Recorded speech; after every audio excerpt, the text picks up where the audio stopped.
और आपके इल्म में है, मुल्क भर में पोलियो मुहिम वक्तन फ़वक्तन जारी रहती है, लेकिन जो तशवीशनाक पहलू है वो ये कि 3 सूबों के अंदर मौजूद 12 अजला के अंदर अब भी सीवरेज में पोलियो वायरस के नमूने पाए गए हैं।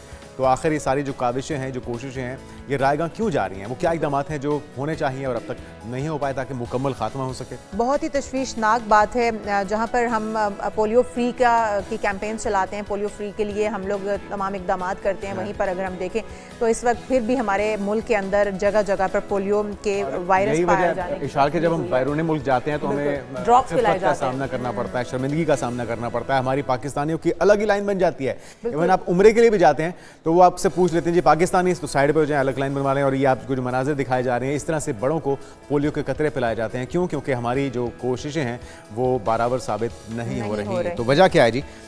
ये जान लेते हैं। प्रोफेसर डॉक्टर सईद खान साहब हमारे साथ मौजूद हैं। प्रोफेसर साहब, डॉक्टर साहब आपको वेलकम कहेंगे पाकिस्तान मॉर्निंग में। क्या वजह है 3 सूबों के अंदर 12 अजला में अब भी सीवरेज में नमूने पाए गए?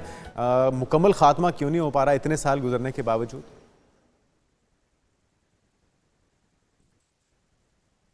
आवाज नहीं आ रही आपकी। जी डॉक्टर साहब, अभी सुन पा रहे हैं आप? जी बीच में आवाज कर दी तो डॉक्टर अगर आप सुन पा रहे हैं तो हम यही जानना चाह रहे हैं कि अभी भी आप देखें तो 3 अजला में 3 हमारे सूबों में 12 अजला हैं तकरीबन जिनके अंदर पोलियो वायरस जो है उसकी तस्दीक हुई है। क्या वजह है? तमाम इकदामात जो है वो नाकाफी क्यों साबित हो रहे हैं? क्यों हम पोलियो फ्री नहीं हो पा रहे हैं? जी बहुत बहुत शुक्रिया आपने प्रोग्राम में मदऊ करने के लिए। ये एक बहुत देरीना एक मसला बना रहा है पाकिस्तान में, स्पेशली दुनिया भर में सिर्फ 2 ममालिक रह गए, पाकिस्तान और अफगानिस्तान, जिसमें पोलियो अभी भी एग्जिस्ट कर रहा है। बाकी पूरी दुनिया से पोलियो का खात्मा हो चुका है। पाकिस्तान में भी काफी कोशिशें जारी हैं, लेकिन तमाम कोशिशों के बावजूद अभी भी लास्ट ईयर तकरीबन 65 से 70 केसेस फिर भी एक्सपेक्ट हुए और वहां से बच्चों में ये पोलियो पाया गया। और जिस तरह भी आप ये एनवायरमेंटल सैंपल की बात करिए तो तकरीबन तमाम सूबों में इस वक्त ये मौजूद है। तो ये बड़ा अनफॉर्चुनेट है। हमें मजीद इस पे कोशिश करनी चाहिए। एक वर्ड हम यूज करते हैं कि no one is safe until everyone is safe. जब तक तमाम लोग महफूज नहीं है तब तक कोई भी महफूज नहीं है। तो हमें गवर्नमेंट ऑलरेडी इस पे कोशिश कर रही है, लेकिन हमारे यहाँ मसला ये है कि काफी वालिदैन अभी भी ऐसे हैं जिनको खदशात होते हैं कि वैक्सीन पिलाने से उनको कोई मसला हो जाता है, उनके बच्चों को कोई मसला होगा।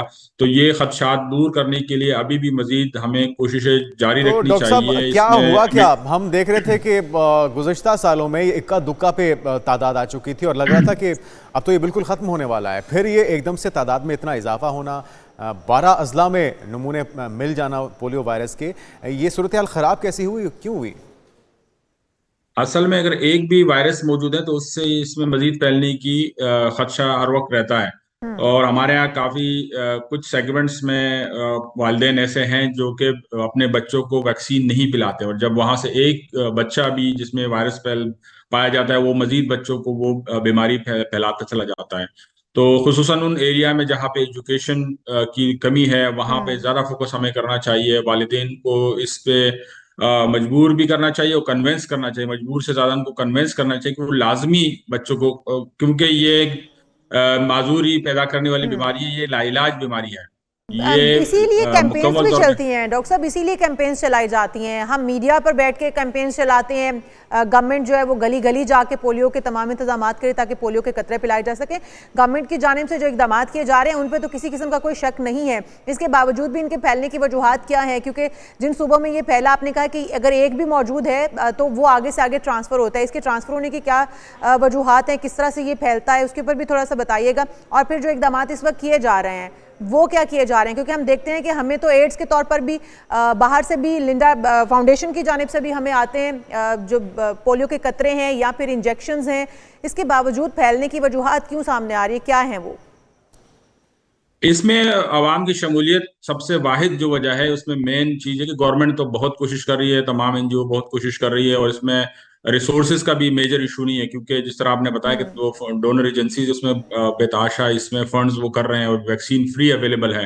तो उसमें हमें बहुत सारे फोकस करना चाहिए, जिसमें जो लीडरशिप है उनकी शमूलियत, रिलीजियस जो लीडर्स हैं उनको हमें लाजमी शामिल करना चाहिए। जो मेंबर और मेराब से लोग खुतबात देते तो उसमें ये हमें कन्विंस करना चाहिए कि वालिदैन लाजमी इसमें अपने बच्चों को पोलियो के कतरे पिलाए। इसमें कोई जो है खतरा नहीं है। दूसरा ये है कि जो वैक्सीन की अवेलेबिलिटी है, उसका जो कोल्ड चेन है उसको मेंटेन किया जाए, ताकि वैक्सीन की जो क्वालिटी है वो भी मजीद बेहतर हो। कोई ऐसा ना हो कि वैक्सीन धूप में या किसी चीज में खराब हो और वो वैक्सीन का इफेक्ट कम हो जाए। तो ये टेक्निकल वजूहात और आवाम की आगाही और उनकी शमूलियत को इंश्योर करके हम इस पे काबू पा सकते हैं। और ये वाहिद जरिया है, वाहिद तरीका है पूरी दुनिया में, जिस तरह पोलियो पे काबू पाया जा चुका है। तो हम पाकिस्तान भी जी जी, आपकी आवाज आ रही है। ठीक है, बहुत शुक्रिया, बहुत शुक्रिया। प्रोफेसर डॉक्टर सईद खान साहब भी कह रहे थे कि जी ताउन हमें चाहिए होगा और ये बहुत ज़रूरी है। इससे आप लोगों के बच्चों का मुस्तकबिल वाबस्ता है। अपने बच्चों को सेहत व तवाना पोलियो जैसे मूजी मर्ज से बचाना है तो आपको कोऑर्डिनेट करना होगा, आपको ताउन करना होगा उन इदारों के साथ, इन मुहिम के साथ ये जो जारी है, ताकि मुकम्मल खात्मा जल्द से जल्द हो सके।